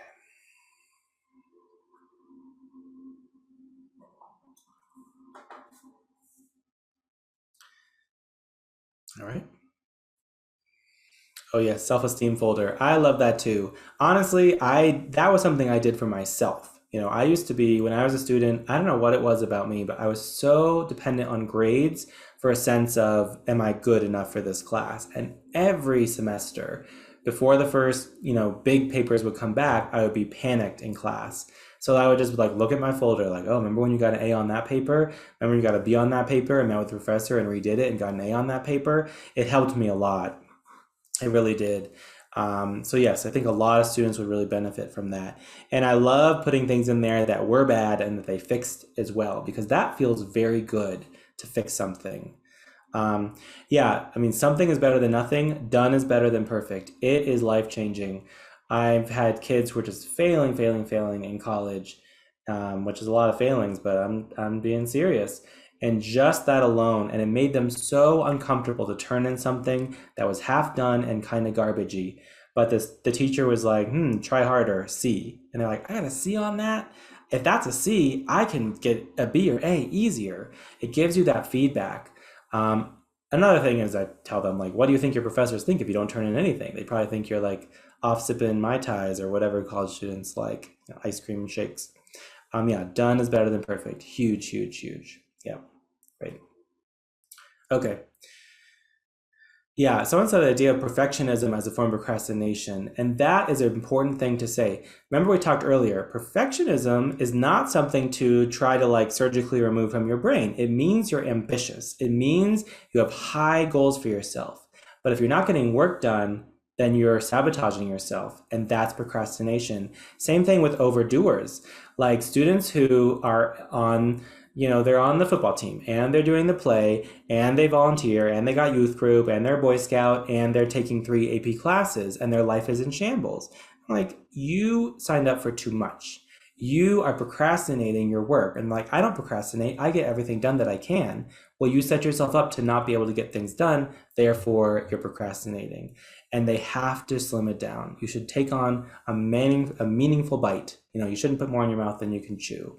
Yeah, just get started. Exactly. That's great. Well, I'm going to put that T.S. Eliot quote on my wall. I love that. Every day, hold on, I gotta find it. I'm going to lose it. Every moment is a new beginning. I love that. I have another one is excellence is a habit and not a virtue. Excellence is about doing, not about like I'm excellent or not. So love my inspirational quotes. I'm sure my students love it too. Okay, let's move into the final chapter of today's presentation on goal setting. Goal setting and hope and fear. So free choice and goals, I mean, that's such a great way to promote engagement. You can do any topic you want, and you can research whatever you want, and you can draw whatever you want. And some kids, that just locks them down. They are like panicked and paralyzed, and they are so worried about that. They cannot handle it.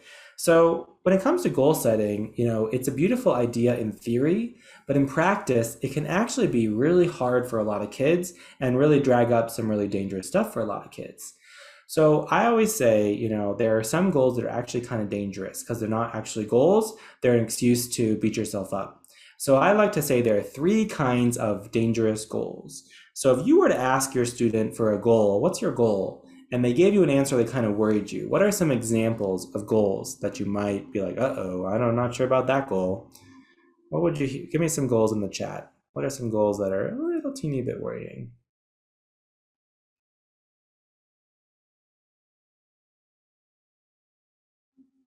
What do you think?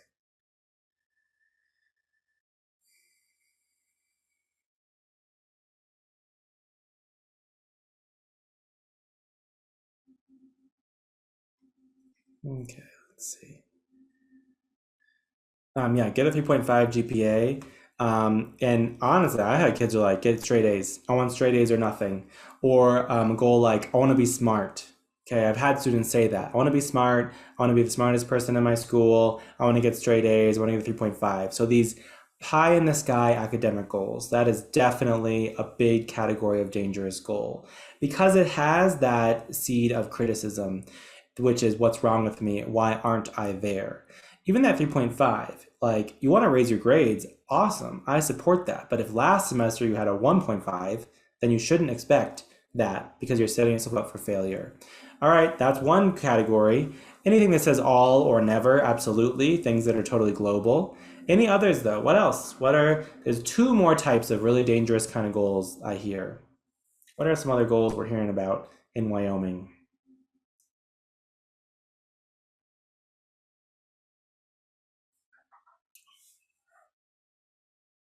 So I don't know if you hear this one, but students were like, oh yes, great.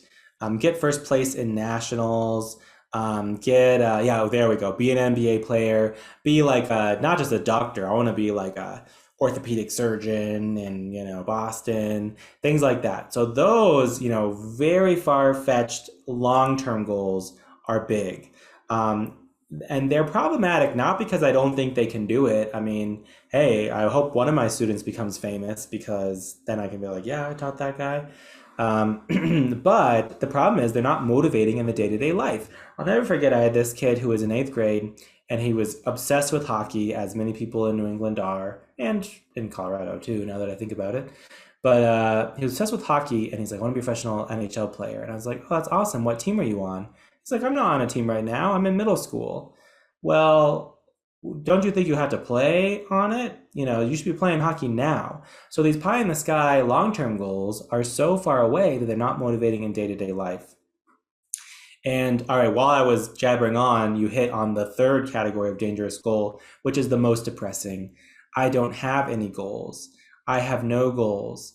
And, we as educators, you spend time around kids, like 85% of their brain power is daydreaming.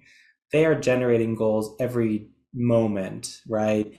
What it means is I can't achieve any goals. I'm not good enough to achieve my goals. I'm afraid to say them out loud because I cannot do it. And that fear is so powerful that it is literally turning their own imagination against themselves. And that is the thing about goals that we have to address. Goal setting has that inherent danger in it because if left unchecked, they become negative for many of our kids. And I've heard the brain, has this rational tendency that often tends negative. Some kids is worse than others. But, I'm not saying every kid will do that, but a lot of them will, especially if they've been struggling. So goals on their own are not healthy without support behind them. In fact, a lot of students use their goals to get down on themselves. And we have to model and teach explicitly how to change that. The point of a goal is to help them believe that you can control your destiny. You can do it. Whatever your goal is, we can get there if we work on it, okay? But we got to kind of train it. This idea of future selves is really important in terms of goal setting. Your positive future self, who do you want to become?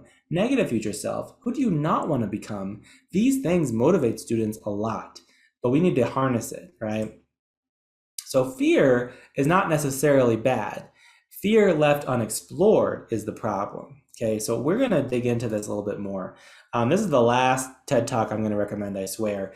But this guy talks about fear setting, not goal setting. He's like, oh, you're afraid of failure? Let's dig it apart. Let's turn that into a goal. So I love that. We're going to do a couple different goal setting frameworks. This is the first one. So fear setting says, dig into that fear, explore it, the heck out of it, and follow it through these 3 steps to create a backup plan. Define, prevent, repair, right? Define, name the fear in detail. Because even if a kid says failure, well, what would happen if you fail? What's wrong with that? It could be a social fear. It could be you think you're not going to have a job when you're older. There could be a lot of different types of fear around that. So define the fear, then brainstorm every single thing you can think of to prevent that fear from coming true. and then brainstorm what you can do if it does come true. And by doing that, you've taken the fear out of that dark lizardy part of your brain into the front of your brain, and you've turned that fear into a plan. And that makes it actionable. I love that. So here's a kid who says, I'm worried about failure. This is, I don't know if it's the same, I forget which kid this is. I'm worried if I don't pass this class. Oh yeah, this is a 8th grade student. I'm worried if I don't pass this class, my parents and friends won't think I'm smart. They'll be disappointed in me. So his fear around, because he was always like, why did I get a B on this? Why did I get a A-? I have to be perfect, have to be perfect. What are you so afraid of? People won't think I'm smart, a social fear. So prevent. He's like, well, parents will think I'm not working hard. Let's show them, tell them how much homework we're doing. Let's estimate it and tell them. Friends, teach your friends and help them on what you can. You're good at math, help them on their math homework. And then repair. If I do feel bad, if I do fail, I'm going to feel really bad. So if I feel really bad, I'll be nice to myself for one day. He was obsessed with sports cards. Then I'm going to have to sit down and talk to my parents and make a plan. Okay. So listen, does he want to fail? No. Did this make him want to fail? Of course not. But it gives him options. It gives him pathways out of that fear, and it takes some of the sting out of it. I don't know if we've all read Growth Mindset. I love it so much. Carol Dweck, I drank that Kool-Aid. I don't know if I know what she looks like, but if I saw her, I'd probably ask her for an autograph. This idea of learning from failure, a growth mindset, she's really shown that it's essential for success, no matter your age or what you're talking about. It could be relationships, professional stuff, whatever you want. But that concept alone doesn't do much for us. You need to empower kids to have a growth mindset. Failure hurts. You can't just be like, oh, you failed. You should learn from it. Failure hurts. But you can keep hope alive if you help them believe, this is the next theory, agency, you can make a difference, pathways thinking, you have options. If you can promote those two things, you will always have hope, okay? You can do it and you've got options. Those two things can keep kids on a growth mindset. Okay, now we got one more goal setting framework for you. This one is coming from Smarts. I love it. You might have heard of SMART goals, which they're okay, but we're the Smarts program and we did not come up with SMART goals, so we cannot use that. We came up with our own, and our own is better. And I'm going to show you why. Another inspirational quote. I do love them. So a dream written down with a date becomes a goal. A goal broken down into steps becomes a plan. A plan backed up by action makes your dream come true. So Greg Reed said that. This is a view from the Catskill Mountains in New York, where 2 summers ago I got engaged. And that was something that was a dream of mine. It was freaking me out big time. But if you break it down, if you do it, if you act on it, that's how you achieve it. You could stress out for years, which I was doing. It was not working, right? So let's unpack that. Dreams should become goals, which should become plans, okay? It's meant to be acted on and not just left up in our daydreaming mind. So a can-do goal is clear, appropriate, numerical, doable, and the obstacles have been considered. And we're giving you the can-do handout so you can practice this yourself. So we're going to take those dangerous goals and we're going to help students turn them into actionable plans by going through this can-do framework. All right, and then voila, you've turned it into something you can use, okay? So first up is clear. You need to be able to clearly understand what the goal is aiming at. I want to be a better student. I want to be smart. I don't know if I've achieved that or not. And if you leave any wiggle room, you're leaving room to get down on yourself, which we cannot allow. So I want to be a better student becomes I want to get A's and B's, right? Now I know if I've achieved that. That's clear. It should also be appropriately challenging, okay? And this goes both directions. I saw someone say, people who say, oh, I just want to get a D again. That's not appropriately challenging. That's too easy, depending on the kid, right? So this person says, I want to get an A in math. Well, actually, or become a professional hockey player. We need to make that appropriately challenging for where you are now. So if this kid got a D in math last year, we're going to say at least a C. And a lot of students don't like that. They're like, well, I want to get an A. And if I say I'm just going to get a B, that's letting me off easy. So if you use that framework, at least a C, above a C or above, but we want to set them up for success, because if you don't, then the second they start to fall behind, they give up, right? So A means make it appropriately challenging, in line with past performance, but a little bit harder. N is for numerical. You should be able to measure it. Once again, if you can't measure it, I want to get a better grade, then you're leaving wiggle room for that mean voice in your head to get down on you and not let you succeed. So numerical says, I'll measure how I'm doing. A's and B's, you can measure grades. You can always measure grades, but also frequency. I want to, one kid, he was missing all his homework. I mean, literally, he would turn in 2 homeworks a week, and he was 11th grade in high school. And so the goal was, he said, I want to get all my homework in. I was like, well, we can't go from 0 to 100. So he said, I want to turn in 2 homeworks per class each week. And his parents were shocked. They're like, that is not good. And it's like, you know what? Baby steps. Let's get that done in 2 weeks, and then we'll increase it. And he did. And by the end of it, he was getting all his homework in. It took a year and change, but he got there. Okay. So numerical can help you show that you're making progress and see that it's getting done. This next one, so D for doable steps. What are the steps you need to achieve it? A lot of goal setting frameworks don't do that. They're like, frame out the goal. The goal should have the steps built into it. Okay. So I like the number 3. What are at least 3 things you can do? So this kid wants to do better on the math test. So 3 things you can do: study every day, make your flashcards, and review your notes. And if you do those things, voila, you've achieved your goal. By thinking in terms of steps, you become strategic, and you take that fear and you turn it into an action plan, okay? But this one is even more important. O for obstacles. I used to think that brainstorming the obstacles as part of the goal was a backup plan, but I've learned in my wisdom of doing this for however many years, if you're achieving a goal, something will go wrong. That means you're working on a goal. If something never goes wrong, you pick something that was easy for you. And that's not that that's a bad thing. Like, I'm good at making grilled cheese sandwiches, and that's fine. I don't need obstacles to prove that I know how to make a grilled cheese sandwich. But if you're straining yourself, if you're accomplishing something magic for yourself, something will go wrong. That's normal. And by assuming obstacles, you have created a truly resilient goal. All right. So obstacles, think about what will go wrong, and then think about what you'll do when they do go wrong. This lines up with the fear setting as well. I want to study 30 minutes a day. What if I leave my notes at home? I want to make flashcards. What if I'm too busy and I forget? I want to review my notes. What if I don't understand? Those are all things that could derail an academic goal, right? Ways to overcome it. Forget your notes, spend extra time, or study during the day. Don't understand your homework? Go see the teacher or ask a friend. You're too busy? Then make up the time another time, okay? By talking through those things, you've developed a goal that is resilient. It has that agency and pathways thinking. It keeps hope alive, right? I love that. So you do have the can-do goal setting handout in the handouts for today. And I do encourage you to set a goal for yourself. This is a really powerful framework. When I was first joining Smarts, I was a part of this after school program, and I did a goal setting framework for myself around 3 goals. And we put them in little strips, and we put them in like a jar with glitter and ribbons to open up at the end of the year. And we opened at the end of the year, and I had achieved 2 out of those 3 goals, and it felt really good. So this framework works for adults as well as kids. While you're looking at that, a few things to say. Some kids take to this like a duck to water. That kid, Jamie, the football player, Marine guy, he asked for extra blank ones to take home because it's like, I can use this for working out. I want to do this with a friend. We got this idea for an app. I don't know if that went anywhere, but some kids see it, no problem.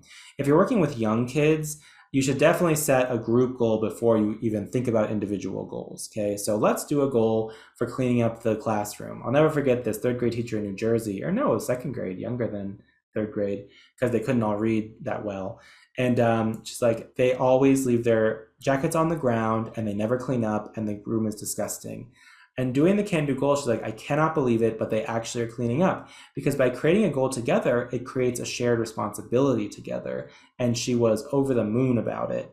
One more thing to say about it is this is a great group building activity depending on the age.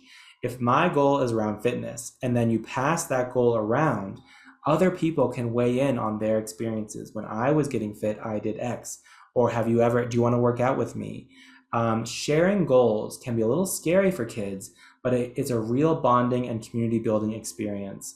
You can also, it increases accountability and it gets them engaged because it increases that relatedness that's part of intrinsic motivation. So a lot of different ways you can go with goal setting. I love handing them out, after report cards.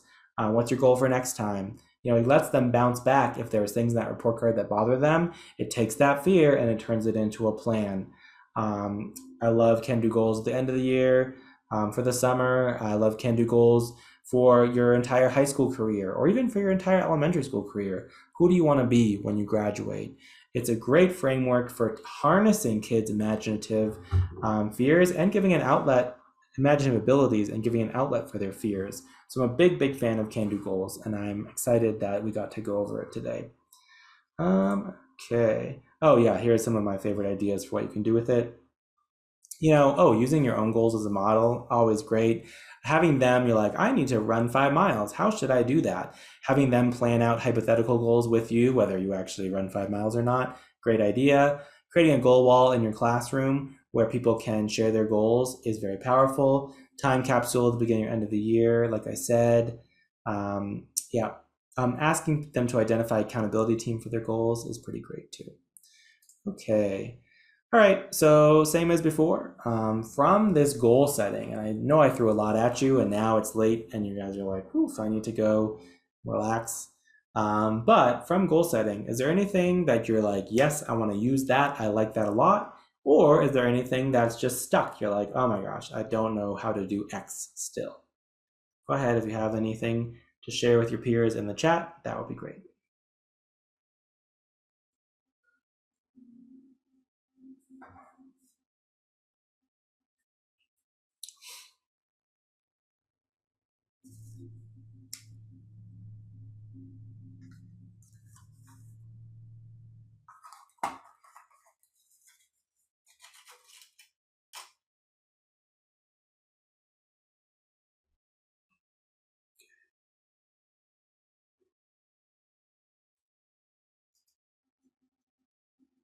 It's always such an important teacher skill to know how long to pause. Yeah, someone said like the steps in the goal setting. Yeah, it's not rocket science, but it's a connection that is often overlooked. Like, it's really essential to be like, okay, what are the steps? And 3 steps is a nice magic number. I like that for executive function in general. If someone just says, I'm going to do it, there's nothing strategic about that. Same thing with identifying obstacles. And someone said I have obstacles that even my worst nightmares did not identify. Yeah, we can't control that, unfortunately. But if we brainstormed obstacles, at least then we know that obstacles are not fatal. Another great quote, and this one is Winston Churchill, success is not final and failure is not fatal. It's the courage to continue that counts. So failure is not going to kill you. Asterisk, I know you have grizzly bears in parts of Wyoming, but failure is not fatal. You can keep going. And yeah, someone's like, I want to use these strategies in my own life. I encourage you to. Can-do goals are really great personally. They work really well in whatever your goal is that you're developing. And that fear setting, I did some of that around my recent move back to Colorado, and it really made me feel better and gave me some words to say around fears that were really strong. One recurring thing we've talked about today is that powerful emotions are telling you something. I was feeling this tremendous fear and worry, and I was like, why? I have a job still, I have a place to live, thank goodness, I'm gonna see my family. What is it? And I was not sleeping at night, and I did that fear setting, and I was like, oh, okay. Can-do goals I use like at the start of a new project in SMARTS. It's been really powerful. So yeah, absolutely. And when you do them yourself, then you can speak about them very genuinely to your students. Kids respond very well to authenticity, that's for sure. Okay, any other thoughts on goal setting? Yeah, we don't have a ton of time left, so let's see. All right, I'm going to kind of wrap up a little bit, but no one's asked me any stumper questions yet, so I hope someone's sitting on like the hardest question they can think of. So a few things we learned today. Motivation can be complicated. There's a lot of big factors at work here, right? However, it's essential for successful learning, and if we don't address it, then kids are going to get stuck. Okay, so EF strategies or strategies in general can really help students own their motivation. I mean, that's another thing we talked about. I didn't give you any tricks here. All of the tricks are help them understand themselves better, right? So that's really the secret, using those strategies and boosting that self-understanding to create the conditions that kids can be motivated. That's so powerful. I'm going to keep this open. We do have a little time for questions, which is great.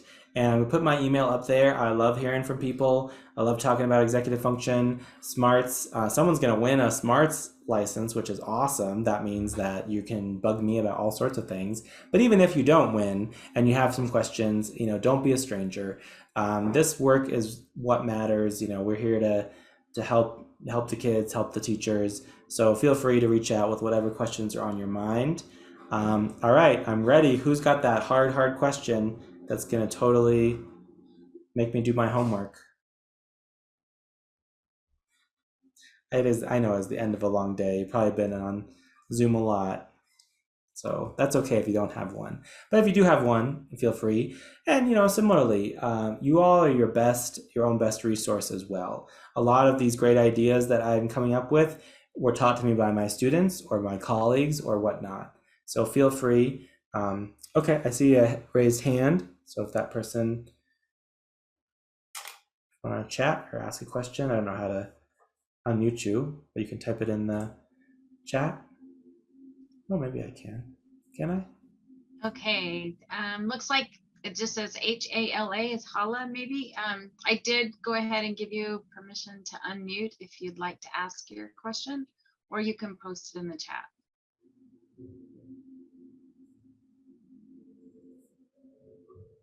Or they might have accidentally bumped it. Michael, I'll give you one. And I know that this is, oh, there is one. Hold on. How does anxiety play into executive function and perfectionist? Oh, that is a good question. And that is a complicated relationship.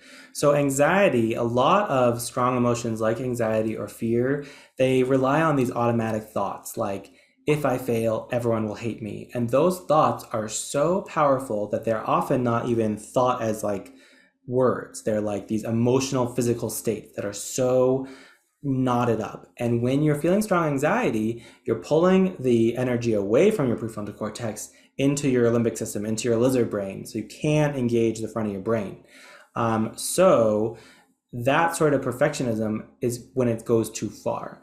A few things you can do around that. I mean, once again, executive function strategies. Stop, think through your goal, break it down. That can kind of silence the anxiety just enough to bring perfectionism into the realm of getting things done. If not, though, students might need a little more. A great book, I don't think it's on your chart because we're not talking about emotion as much today, but there's a book called Mind Over Mood. And that really gives you some great tools to address like, what are these automatic assumptions? Does the evidence support them? How can I move past what feels like an impossible obstacle? Mind Over Mood, the first edition has a lot of free worksheets online, but the book is like, check it out on Amazon, it has like 20,000 5-star reviews, really powerful. Yeah. Okay, I have a question for you.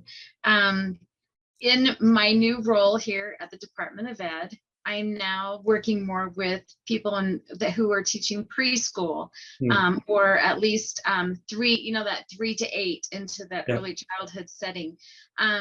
So my big question for you is there going to be something coming soon for these younger grades from that pre-K to 2nd grade? That is a good question. So I have seen some teachers using smarts at those ages, but obviously none of the literacy ones, right? Like one really powerful one that I've seen is one we call manage your mood. Just talking about there are different kinds of emotions, and different things happen, and that's what causes emotions. So you have a character who they're playing with their dog. What emotion are they feeling? Now they are on a bus and the bus hit the curb really hard. What emotion are they feeling? And then bring it internally. What emotions am I feeling and why? So that's, things like that are pretty doable. Because at that age, we're not asking them to identify the main idea of what they're reading or to do a study guide. However, we need to lay the foundation that when you're stuck with something, you can use a strategy to do things. So for the time being, we do use Smarts Elementary at that age, but really with an expectation of you might spend 2 months on one lesson. And that could go very, very well for you. We are working on a EF program that can be used with younger and younger kids, especially even with parents working with kids. But that is, I'm still like looking for an illustrator for that. That's taking us some time. But yeah, I think that is a big area of need because, it's funny when we first did this first version of Smarts, I wasn't thinking elementary because usually you hear about middle school kids and high school kids hitting this wall. They need EF strategies. And if you go into an elementary classroom, and especially a preschool classroom, there's executive function everywhere. You sit in the purple circle for story time, and you go to the orange square when it's time to do arts and crafts. But the kids have no idea. So they go to middle school and they're like, what are you talking about, organization? What are you talking about? Because it's all been done for them. So at that age, it's the self-understanding piece that we really need to hit. The strategies are there, and I'm never going to trust a preschool kid to organize a classroom. They can't do it, but we can build that self-understanding. That's really the main piece. I do have some suggestions for some books and stuff like that for that age group that already exist. So if you want, I can email you some ideas around that. There's a great one called The Pirates of Pondering, written by this woman from Bermuda. So a lot of pirates in Bermuda, but it has the different characters and they experience growth mindset and metacognition. It's pretty entertaining. So that's one off the top of my head, but I have some more if you like. That would actually be wonderful.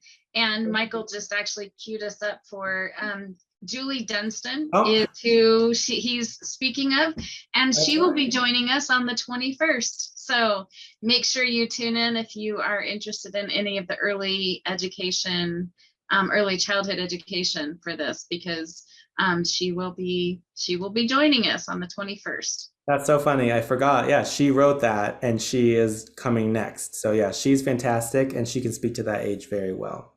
That's great. Okay, cool. All right. Well, I've had my email up there for long enough. So if that's something, if you have questions, do reach out. And otherwise, thank you so much for having me. I love talking about this stuff. I really appreciated, being invited, and don't be a stranger. Yeah, hope to hear from you in the future. Michael, this was absolutely wonderful. I love your excitement and your relatability to